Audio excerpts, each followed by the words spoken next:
Hey bookworms, this is Megan coming at you with another Cantina Conversation. Today's episode features a chat with A.D. Nauman. We're talking about her book Down the Steep. That book is available now, so you can go ahead and go get it. Absolutely loved this book. It's a historical fiction and it's so powerful, and I believe it will resonate with a lot of readers. And A.D. Nauman, she was so generous with and authentic with her answers, and I just loved just digging deep into the more serious themes in the book and how she decided to tell this story. But either way, I'll let you guys get to it. Here is A.D. Nauman. Okay, so today we've got AD Nauman. We're talking about Down the Steep. That book is available now. AD, thank you so much for joining me today. I absolutely loved this book. I'm trying to remember the headspace that I was in when I finished it because I felt like it was one of those books that's going to stay with me for a while. I needed a minute to get into. We're going to get into it today, but I'm really excited to dig in deep and talk about this fantastic book. Oh, thank you so much for having me. I'm delighted to be here. Absolutely. Before we get started, can you give a summary of the book? Maybe it's spoiler free, even though the book's been out for a few Right. months, so people can follow along with the conversation. Sure. So the story is set in the Civil Rights era, 1963, in Southeast Virginia, the Tidewater region, which is where I mostly grew up, not completely, but mostly. And it is the story of Willa, who is the 13-year-old daughter of a Klansman. Her father is rather high up in the KKK in the region. And at first, Willa idolizes her father, wants to be just like him. But as the events of the story unfold, she realizes he is, in fact, deeply flawed. And through other events of the story, she learns gradually to overcome her own racism. Yeah, it was a powerful, like, coming of age, and you tackle a lot of really challenging themes, but you did it, and then through essentially through the eyes of a teenager who is just at the peak of learning and Mhm. becoming a person that's fitting into the world and her place in it, and in that context it hit me. I loved it. It was very powerful. And will I as a character, I felt like I forgave her so much because I understood that she's just she spends a lot of it, like, she's ambitious and she's smart and she's just trying to gain her father's approval, like, Mhm. recognition, because she's, like, the youngest of 4, right?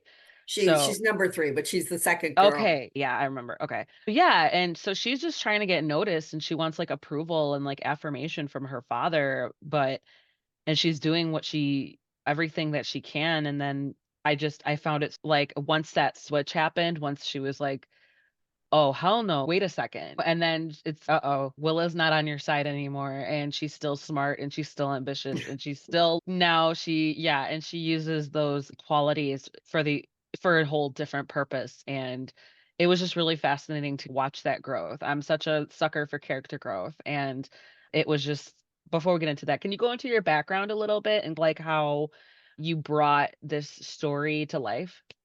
Sure. As I mentioned, I did grow up in the Tidewater area mostly. However, my parents were not from that region. My mother grew up in Minnesota and Okay. my father grew up in California. And they moved to this small town in Southeast Virginia, which is a fictional town. In the book, the town is a conglomeration of several little towns in that region. My father was a minister, so we moved to that area when I was a very young child. Um, Lived there until I was about 7, then moved to Philadelphia for 5 strange years, and then we, for my father's job, moved back to that area, though, to Newport News, which is the larger region of Tidewater. So I have a very strong affinity to the place. However, my parents were outsiders, and they pointed out the racism that we saw around us. They made clear that it was bad and we were not to say racist things and we were just to be very careful. And they pointed out the very depressing shacks that the Black people had to live in, the separate water fountains. And indeed, one of my earliest childhood memories is of a Klan march. Mm, I was maybe 3 or 4 years old. And I remember standing on the street with my mother, and here comes this parade of people in white robes and hoods, pointy hoods, and they're walking. And I remember feeling so confused because it seemed like it was a parade, and I thought parades were supposed to be fun and joyful, but this wasn't fun or joyful at all, obviously. No one around me seemed happy. The atmosphere was very tense. And as they came toward us, I do remember the sound of chains rattling. I recall that. And I remember my mother's hand tightening on mine. And she just looked very upset and very tense, but nothing was explained. So here comes this group past us, but obviously it was a very powerful memory. And over the years, so we left the area. She and my father split up. We all ended up living in the Midwest. So, and over the decades, she would occasionally say to me, there were Klan members in your father's church. And I'm like, really? Duh. It took me a long time to realize that this might be something worth writing about. So it took me a long time to figure out this might be something to write about. And one thing that was very interesting for the book, I did talk to both of my parents and got a lot of really good details from them that are very authentic. So they're not Mhm. something I could find on the internet. The rest I found on the internet, but Sure. yeah. So the book is funny. It reads like a memoir, but it is completely fiction. Yet really the roots are autobiographical. It comes out of my own experience and my own family history and memories. I did go back with my sister on a few occasions to the region to do research. Currently, I live in Chicago. We went back to the region. We found old newspapers and soaked in the atmosphere. And so that's my background. That's where the story came from.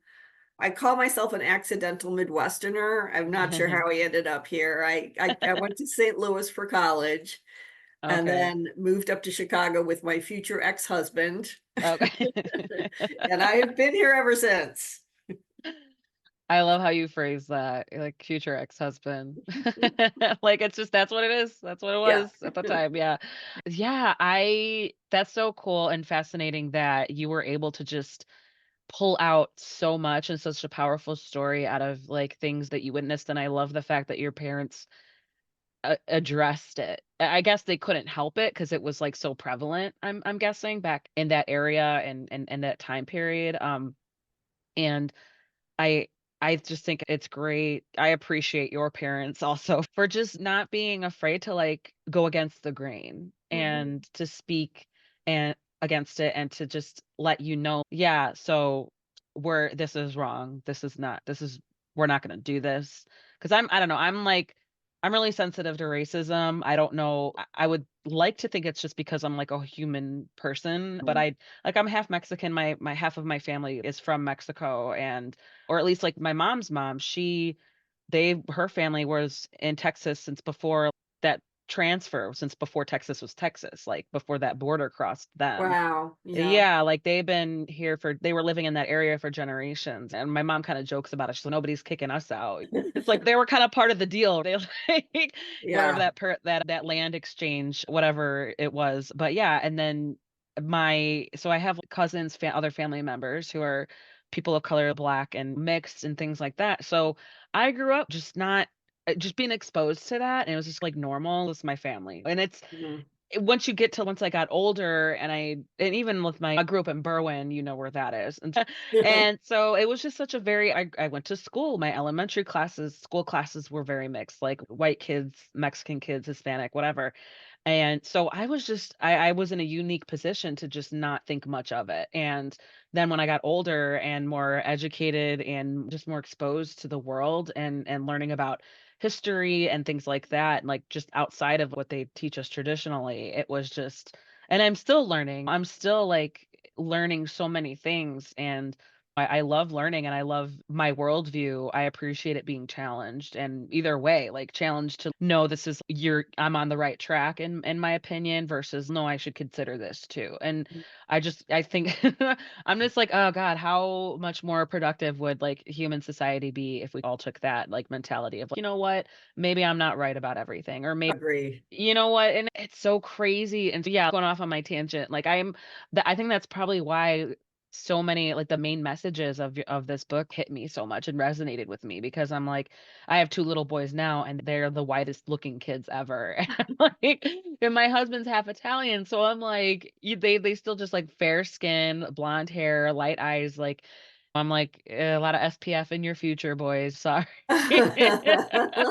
And so it makes me think about when they get to the age of where maybe they might have to explain some things to them and or just make sure that they understand some people feel this way and there's no reason for them to feel this way. Mhm, Everybody's equal because I'm my nephew, he's black, he's half black, half Mexican, and so that's their cousin. And so it's mhm. just they get so they're at the still at the point where they get so excited, who's gonna be there. So I love that for them. And I hope that they take because I think that adds to that firsthand experience of just versus someone who's never grown up around people of color. And not even necessarily like in a racist area, just somebody who's never been exposed to people of color. And I think Yeah, that's a little bit of a head start. It does part of my work for me where it's like I 'cause I don't remember at any point where my parents ever really approaching it. Because my dad might make jokes of, "We go to your mom's side of the family, we don't show up until 6 o'clock because nobody else is gonna be there." Like, things like that where it's just the funny I don't know, it's just funny stereotypes and but I know that there's other points of view that it's, maybe you don't know about this, but it's you don't have a firsthand experience, but then it's like I don't know. It could go so many ways, and there's so many, like, nuances that I think people don't have a whole lot of, like, exposure to, unfortunately, and that's what I love about Willa was, like, she was in it. She was just so immersed in that culture and in that worldview, and then yeah, the second that she gets to know Langston, and here's this well-spoken responsible, kind, or he's kind to Ruth at least, mhm. because at Yeah. first they're like, "I He doesn't don't" like her much at first, that's Yeah. yeah. But Yeah. then it's because he knows who her father is. Everybody knows who your father is, and at first, she wants to, like, impress people or she brags a little bit, so she's just, like, reaffirming, like, any of what he could think about her, and so it's like when her own prejudices are challenged by meeting this person who's at the end of the day, he's another human being, and he's treated so differently, and she's starting to realize Yeah, why, right? And I think it was just so powerful, so I thought that kinda resonated with me where it's like when she meets a person of color and she gets to know him and she starts seeing him for a person, then that's when things start to click in her things start to head. change. And I think of this book as a thought experiment on how a racist white person might overcome their racism. And one part of it, you've definitely hit on a few parts of it. One part of it is the fact that her culture is also saturated with sexism. She Yes. has firsthand experience of being demeaned because of her demographic group. So that works as a conduit toward empathy, Mhm. I think, for her. So that's only a part of it. That's just a little part of it. Although when I think of it, it makes me feel hopeful that perhaps people in the US, many of whom suffer just certain types of discrimination, they can use those experiences maybe to empathize a little bit more with people of color. Sure. Sure. But yeah, so then you have to so there's that, and then a stranger comes to town. You have to have an outside idea coming into your little world. So think in terms of we're all in our little bubbles. Think about the people who only watch Fox News. Yeah. Something's going to have to penetrate that little bubble for them to even be aware that there's a different perspective. She meets Ruth, and Ruth is very kind to her, a very loving mentor, even though Ruth knows that Willa is racist, and Ruth doesn't Mhm. like that.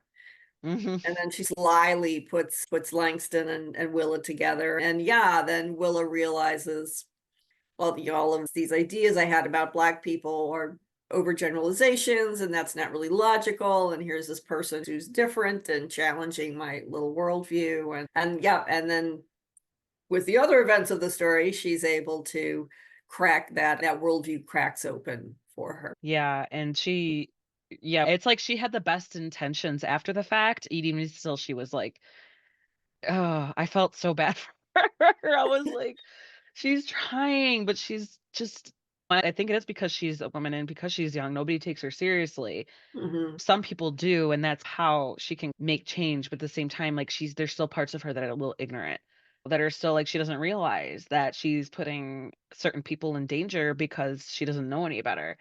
And it was, like, hard. I just remember I'm gonna go back and forth here, but I remember, like, the last 10% of the book, I was like, "What?"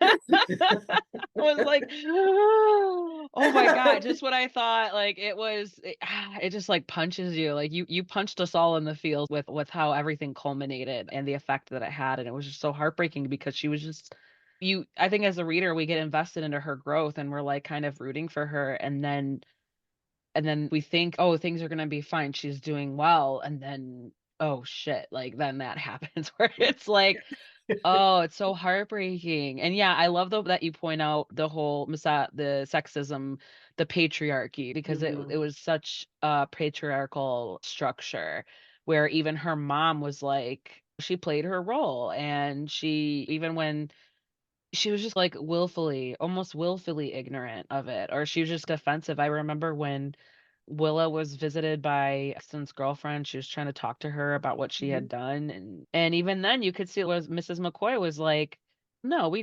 there are people in our community who try to look out for everyone," and I'm like, they're all racist. They're all like, if you guys are like, it's come on, girl, come on. That's where there's at that point, but and I just saw the parallels of, like, today, like, just willful ignorance of people who are like, "No, like, what they're doing is not horrible, they're just looking out," and it's really problematic because they can if there's enough hatred, it could be violent, Yes. and especially if we have certain people in power who condone it or justify it or excuse Yeah. it, that's when it becomes like a huge risk, a huge problem. And so Mhm. that's I think, yeah, like your point of where she experiences that because she is frustrated that nobody takes her seriously or that Mhm. because I think I remember she wants to be a journalist or like a She reporter. does. Right, a And reporter.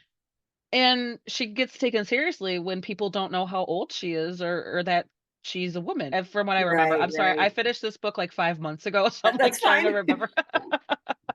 But yeah, it was exactly that. That's an excellent point where that's when she like she shares that frustration and she shares that she can empathize with that. And that's Mhm. again, that's also like parallel to today with the human just I think it's just human nature. Like sometimes that's what it takes for people to realize, for groups to realize, "Oh, wait, there's something here, and maybe we can accomplish something if we stopped seeing it as, like, us versus them or, like, Right, fighting for right. resources or, like, we're looking." It's, like, misguided. It's misdirected anger. It's misdirected Absolutely. whatever.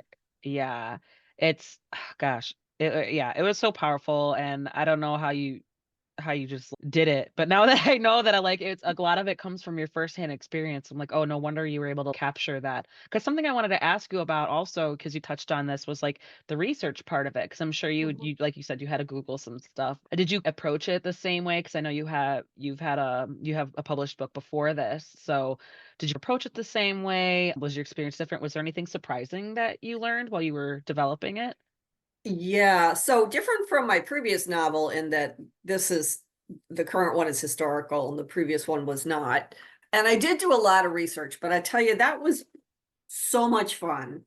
I have a whole bookshelf of books here about the era, about racism, slavery. There was one book I read, very interesting. It's called Rising Out of Hatred, and it's the true story of Derek Black, who is, I don't know how old now, but he was like a kid growing up in this white supremacist community in Florida in I think the 90s. So it wasn't way back in the Right. 1960s. Yeah. And interestingly, he was able also to rise out of hatred, rise out of that toxic culture he was born into.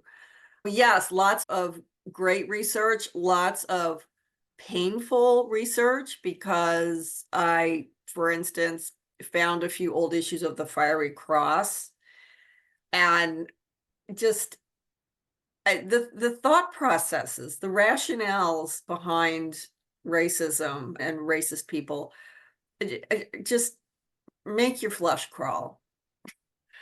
For instance, I was reading an article, it was written by somebody in the 1970s. It was a long time ago, but the writer was complaining that he had recently come across this theory from 1910 that black people were biologically inferior to white people. And of course, this was during the heyday of the eugenics movement in the US. So I'm not surprised that was out there.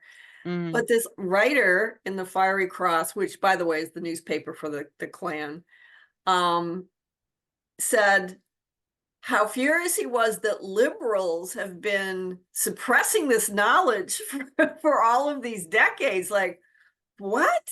How did you make that connection?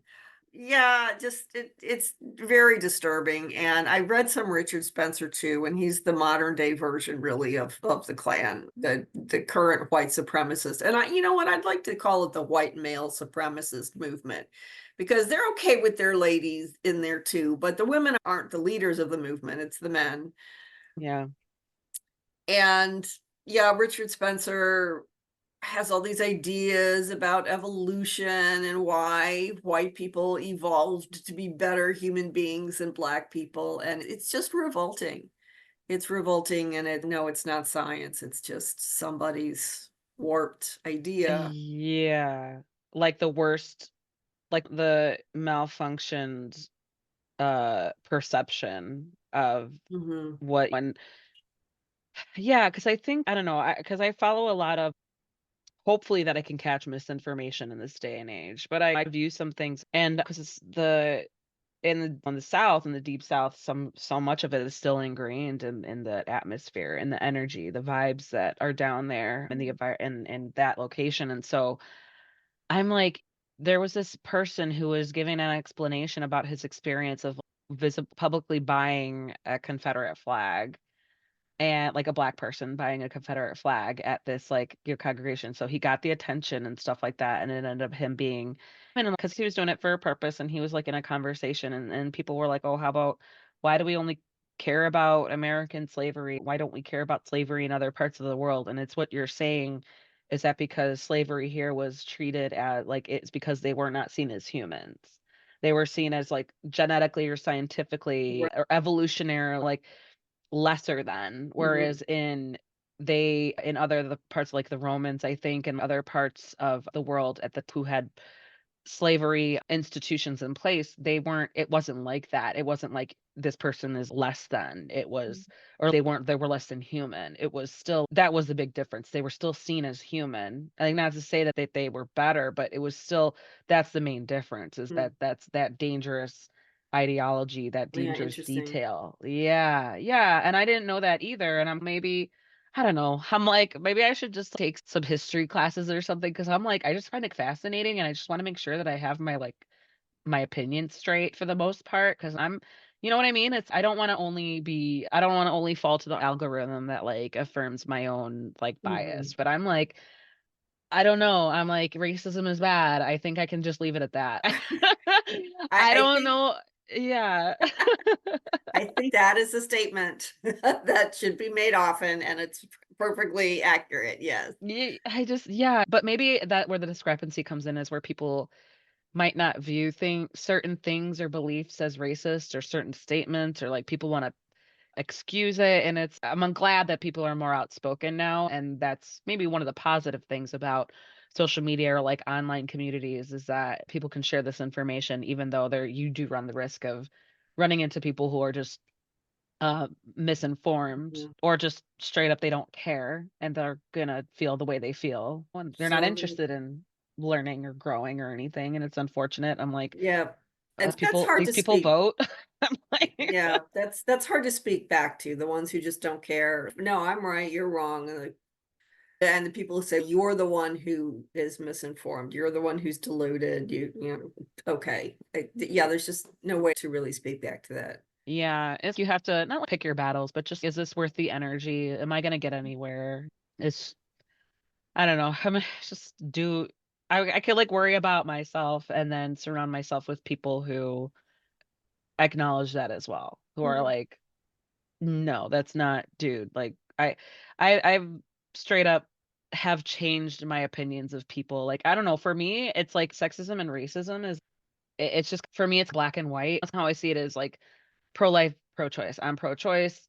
I will support a Republican if they seem smart and qualified, but that unfortunately is like the make or break it for me, and it's really hard for me to not acknowledge that. You know what I mean? So it's with racism and sexism, it's like along the same lines. Like I'm gonna look at you differently, and I'm gonna think of you differently if you say certain things or if you have a certain opinion about certain things, and I can't help it. So like yeah, that's like on the other side of that, it's like how can it helps me understand what the worldviews of those people are like, where they're like, no, oh, you say this thing, then I don't need to listen to you anymore. Like I can see like somebody who thinks, oh, no, you disagree with me. Never mind that. So I can understand it from that perspective, but at the same time, I'm like, what?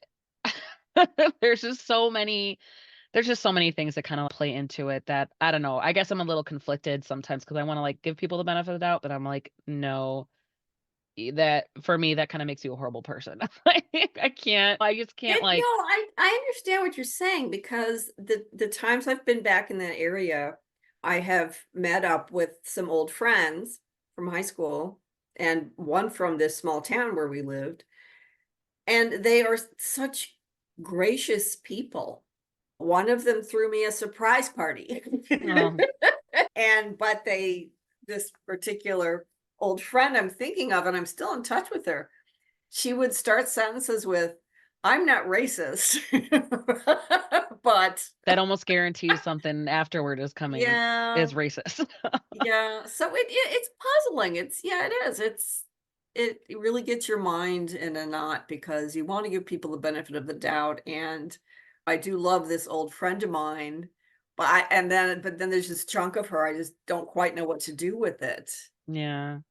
Yeah, that's hard because obviously you value that friendship to an extent, Mhm. and it's hard for you. And sure, I don't know if you've had conversations with her about it where that's problematic. I don't know. I'm not a confrontational person, so don't know unless I had a few drinks in me, like liquid confidence, I probably wouldn't talk about it. I'd probably just be quiet. Otherwise, I would say Well, I can't imagine having a decades-long friendship and like struggle with that. yeah, I yeah, what can I say? We're all flawed, Yeah. but that's yeah, I it's again, get your mind in a knot, Yeah, trying to figure it out. absolutely.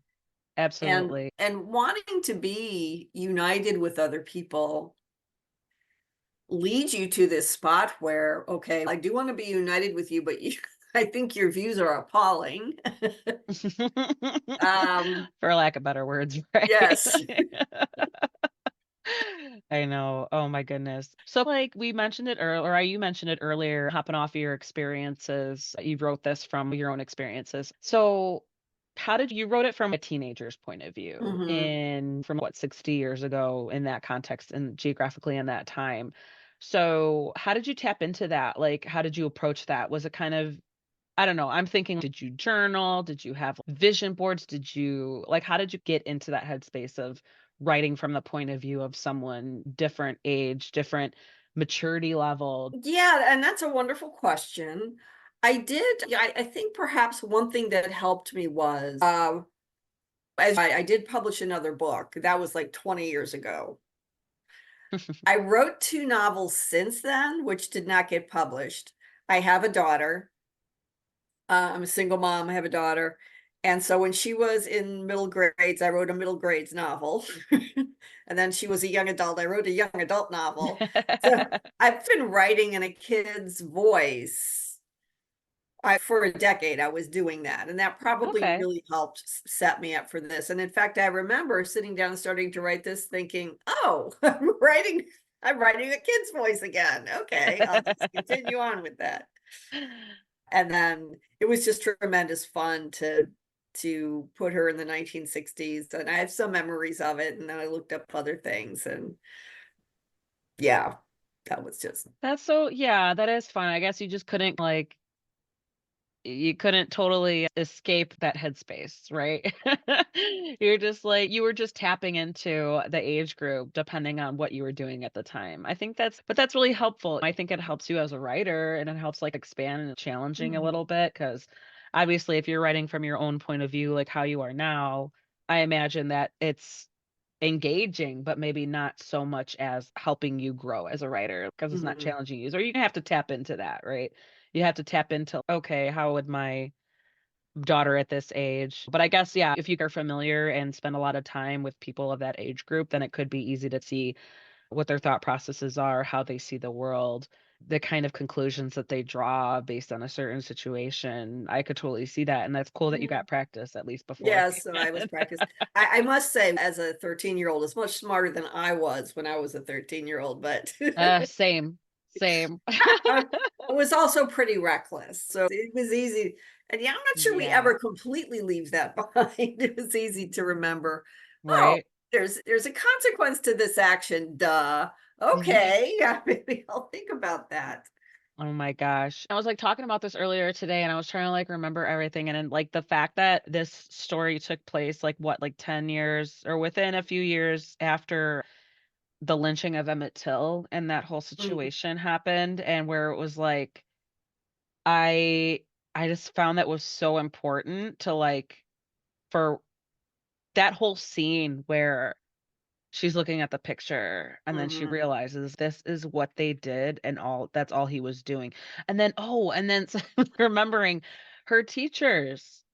Her teacher was so, like but I'm sure that was normal, right? Like, teachers in the South are racist too, and they, like, shape their curriculum around those teachings, yeah, like and where she even challenges, she's oh god, what was that? It was the one because she was teaching on the subject of the one slave who led a revolt and yeah, killed Nat Turner, yes, Turner's yes. Rebellion, And of course, she wants to focus the teacher wants to focus on that. But even Willa, I love that Willa was like, "Wait, so if they do rise up, they're barbaric, but if they don't, they're cowards." And then the yeah, teacher's like, "Exactly." And it was like, "Woman." And it's so scary to think I'm sure there are like people alive today that have that same contradictory no matter what they do, they're doing something wrong. They're mhm, doing something wrong. And I'm like, that and then again, draws me back to the whole patriarchy. Women can't get a break. It was like, no yeah, matter what, it's somebody's gonna criticize something. And it's just it does speak and it parallels with mother women decided not to marry. They wanna be mothers, they don't wanna be mhm, mothers. Like it doesn't like, you're criticized for going to work, you're criticized for staying at home, you're yeah, yeah, criticized for breastfeeding, you're criticized for not breastfeeding, you're criticized for waiting to have kids, you're criticized for having kids. It's just like, what?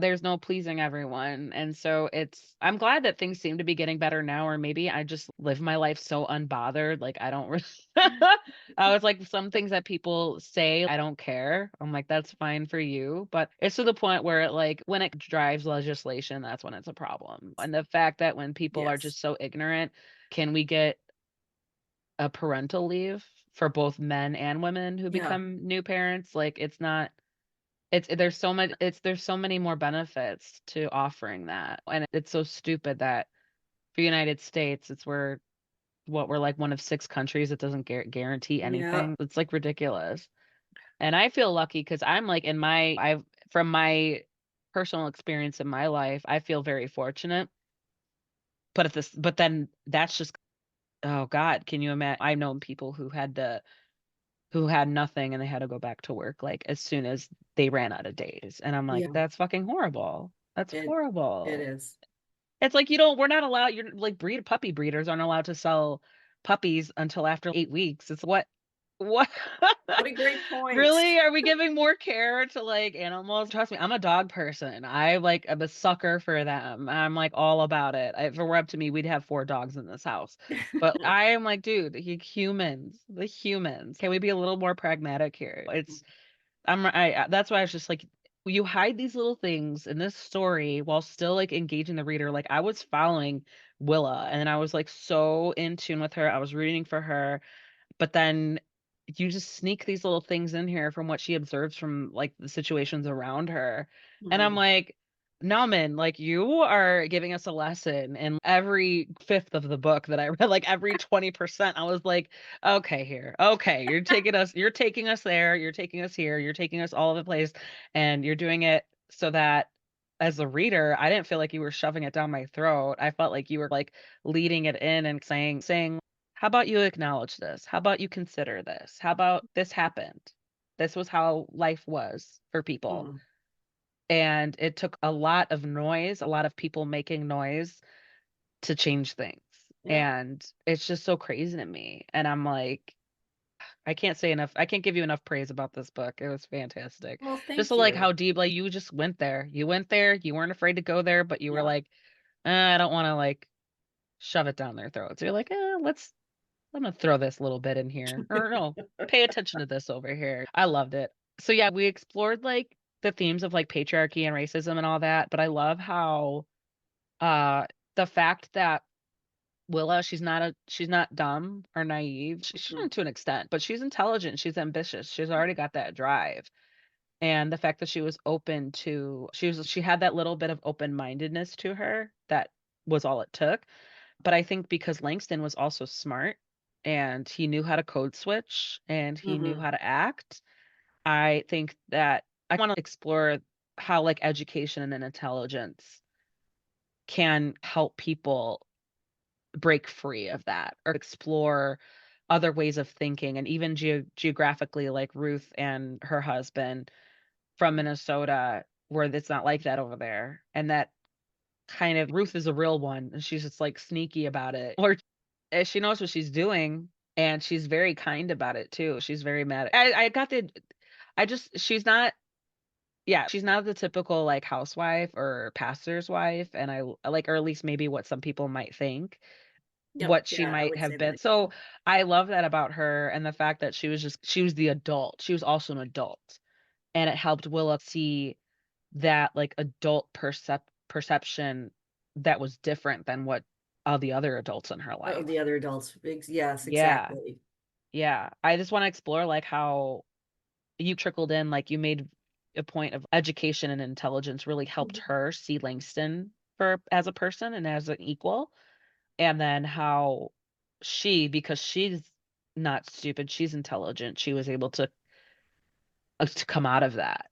She wasn't stuck in it, Mhm. she wasn't, like, burying her head in the sand about it.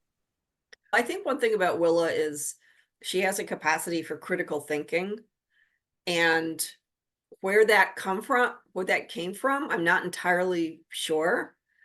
Other than that, I guess I see that as a facet of intelligence, and so she's a smart kid. Again, smarter than I was when I was that age. Yeah. But if you're a smart person, maybe you have a greater capacity for critical thinking. So again, spotting the illogic in the teacher's explanation of, "Oh, if they rebel, they're barbarians, and if they don't, they're cowards." Like, what? Mm, And there was another place too. She was reading the story of Nat Turner, and in the end of the little description of the rebellion, it said it was never discovered why he rebelled. She's what? Wasn't he? So she is able to see those little lapses in logic. like, it doesn't Uh, match. Wait a second. Yeah. yeah. And frankly, I think most kids can. Most kids are able to see the BS in adult behavior and adult You thinking. can swear, it's okay. Okay. I wasn't sure. I didn't Let want you to loose. Oh, leave. I swear, 'cause I'm like, your characters need to get their shit together. No. Yeah. All right, yeah. So, yeah, I do think that that was part of it, but also you bring up this interesting point about intelligence and then also education.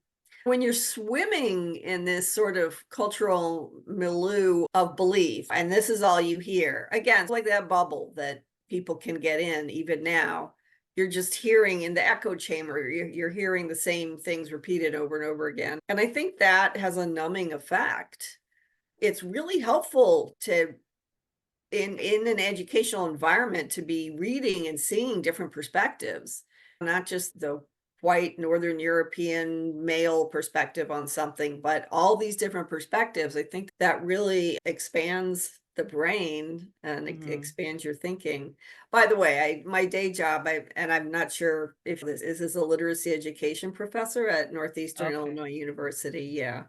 I've spent my career working with educators and Yeah. And, like, the literacy is so important. I feel like literacy, it, like, opens your world into, like, where you have autonomy to go explore your own things and instead again, of what opens your people say to you. minds. Yeah, Yeah. opens your mind to a lot of different perspectives, and that's what you get when you read.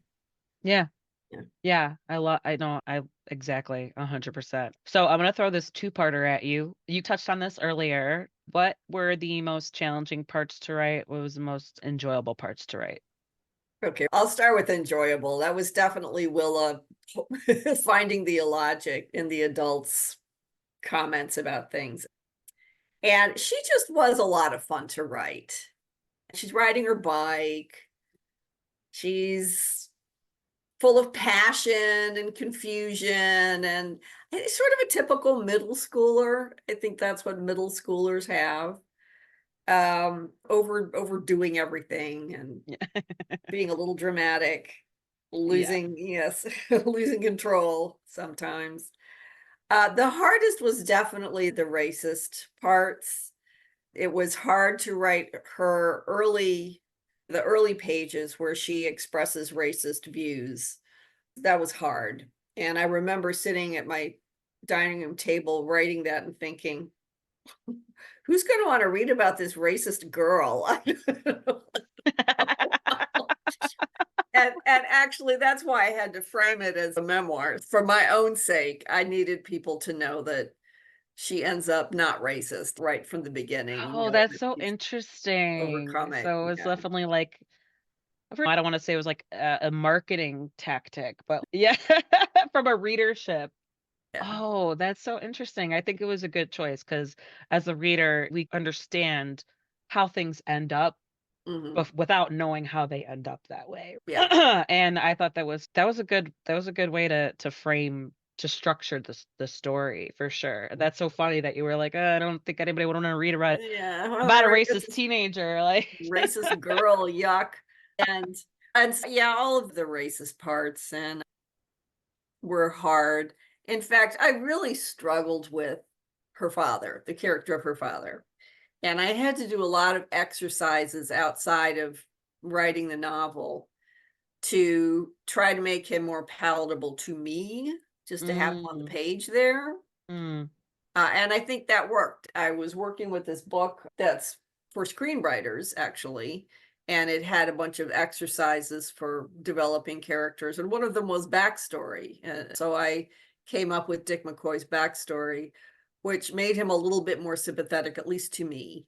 Grew up in yeah. poverty and he didn't have a father. And he's a very wounded human being floundering around and he's trying to social climb and he's not gonna Yeah. get there. I appreciated that too, because it not only does it make him multidimensional, but Mhm. it's also it explains the behavior or explains his pers even though they're very flawed and it's, "Dude, you took the wrong lesson from that," it's like still it explains a lot of, like, problematic human nature. It's because it's a cycle, right? If violence is domestic violence is a cycle and not Exactly. just environmental, but genetics. It's like alcoholism, substance abuse can be a Mhm. cycle, things like that. So it helps explain the behavior. But what I always want to like stress is that it doesn't excuse the behavior, right? No. Just makes it just not like it makes sense, but it helps to like maybe we see these commonalities and we see like the causes and we can help us identify it in other instances Mhm. where as a child, like you shouldn't do that because that's gonna Mhm. fuck him up later. It's things like that where it definitely added to the depth of Dick Mhm. McCoy for sure, and it was even though, yeah, obviously, I don't see a reader of good standing who would, like, super agree with him, but definitely sympathize with him. Like, I remember feeling, like, a little bit for him, but then I was like, I don't know, you're trifling and you're problematic and you care about one thing and your daughter's here she's gonna catch up. But dude, like you are not paying attention. And or that with her older brother, the firstborn, and he Mhm. was just like the golden child and following he was in line, he was doing everything and but even though he was like an equally questionable character and all that, this might also be the God, I don't even know what to say about the ending. I felt like a little bit of the tension, and then it was, like, so fucking heartbreaking, and it was just like she was trying so hard to do the right thing, and then she got caught, and you don't at first, I was mad at Langston's girlfriend. What was her name? Was it Erica? Was that her Daisy. name? Daisy, yes, okay. Yes. So how ironic. But yeah, and then she was just like, "No, like, you're staying here, find your own ride home." And then it just started like a chain of events, even though she was trying to get Langston safe. She didn't need to insist on going with. That was Right, like, right. okay, but then at the same time, you're like, "No, the story wouldn't be as powerful if that didn't happen." It's like the drama, the tragedy would not be as significant if Willa was just like, "Okay, Godspeed." Like she but then at the same time, you're just like it you can see it unfolding, and then it's just I felt like I was almost watching a movie. Like, it was like slow motion, and it was just like, "No." I just remember that like, that last oh my god, that last, like, 15% or whatever, but then, like, when you're reaching the end and it's so heartbreaking. By the way, if you haven't read it, I recently read Betty Friedan's A Feminine Mystique.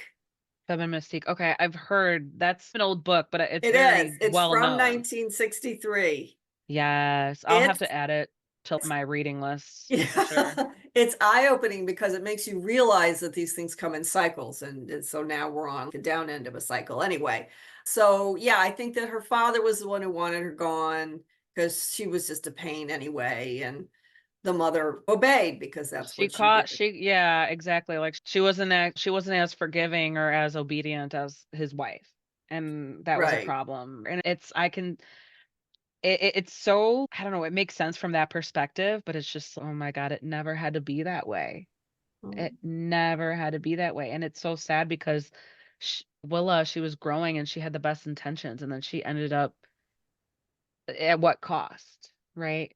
At what right, cost? right. And, but even then, I don't know, I'm like, "Burn it all to the ground, sis." I'm like, I know chaos, I'm like, I love a chaotic queen, even though it was like, "Holy shit," like, "Girl, okay." But at the same time, it's like she had to do something so drastic to be noticed and be taken seriously Mhm, almost. Like once I felt like she's fine, he doesn't pay attention to me anyway. I don't care about impressing him anymore. And this is what I'm gonna do. mhm. I'm gonna ruin his reputation now. Like Yeah. it was but I don't know. I loved it. I loved every second of her growth, of her flaws, of her even though I don't know, I don't wanna get too attached. Just get so into the story and how much it all blew up in, like, an instant, and but it didn't start there, it started 4 or 5 against prior events prior to that. Mhm. That's how crazy it is and how fast it can spiral out of control and just get away from you, and her being the age that she didn't have much power anyway. Even if she was a grown woman, she probably wouldn't have had much Yeah, say. that's a good point. Yeah. Yeah, absolutely. So AD Nauman, where can we find or what's next? Are you working on anything I that you could talk about? I am working on another historical novel. I'm having, again, so much fun doing the research. This is also set in Virginia in the Tidewater area. It's set in Williamsburg, colonial Okay. Williamsburg, set during the Great Depression. And it is about a young couple who they look like the perfect couple at first, and then they slowly unravel. So that's what that is about through the Great Depression. Okay, cool. And are you just working on it now? Do you have an expected, like, release date or anything like that? I'm still working on it. It needs another stiff revision. Yeah, okay. And That's yes. fine, no pressure. I'm just saying I would be excited to read. I'm a sucker for historical fiction. I found that, like, the more historical fiction I read, like, the more I really enjoy it. Yeah. Because I repeat myself with this, but there's so many ways to tell the same story, and there's so many different stories to tell of a person's place in such a momentous period in history. I don't know, I'm just a little fascinated, and I like reading things that make me feel smarter or open my worldview a little bit, make me think a little bit, things like that. Yeah. And if it's good writing, it's like you can't go wrong. It's fantastic. A.D. Nauman, Down the Steep, that book is available now. I cannot recommend it enough. Historical fiction, yes. Challenging the status quo, yes. Coming of age, yes. All of it, all that good stuff. And I seriously cannot wait for anything else you've got going on. Where can we find you online and on social media? I have a website, adnauman.com. So Nauman. And by the way, I also do a newsletter that people Oh, can subscribe to. And it's a newsletter devoted to writers. So it's not just about me, what I'm doing. It's sure. my thoughts about writing and craft and the writing life.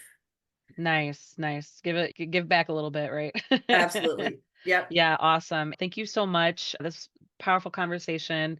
Thank you for letting me rant and rave on about and go all over the place. It's And been fantastic. Yeah. thank you so much. And feel free to come back when you got more works to promote. Oh, you're welcome, mate. Thanks so much for having me. And thank you for Absolutely. your kind words about my novel. And there you go. That was A.D. Nauman talking about Down the Steep. That book is available now. Like I said, I cannot recommend this book enough. It was so fantastic. So it will resonate with so many readers. It definitely resonated with me. It's pretty serious, but she does a great job of telling this story. So if you want to find links where you can purchase the book, or follow her on social media and find her online on her website, go ahead and check out the show notes. While you're navigating the wonderful world of social media, go ahead and find Cantina Book Club and give us a like and subscribe and a follow, all that good stuff. If you are interested in adding books to your reading list, please check out my book reviews on cantinabookclub.com. If you're interested in early access to videos and podcast episodes and book reviews, or if you are interested in perhaps submitting a question to an author, you can find the different subscription tiers on the Patreon. So go ahead and check those out. And if you want to support this and the work that I do here, really, I totally appreciate it. But either way, as always, thank you guys so much for listening.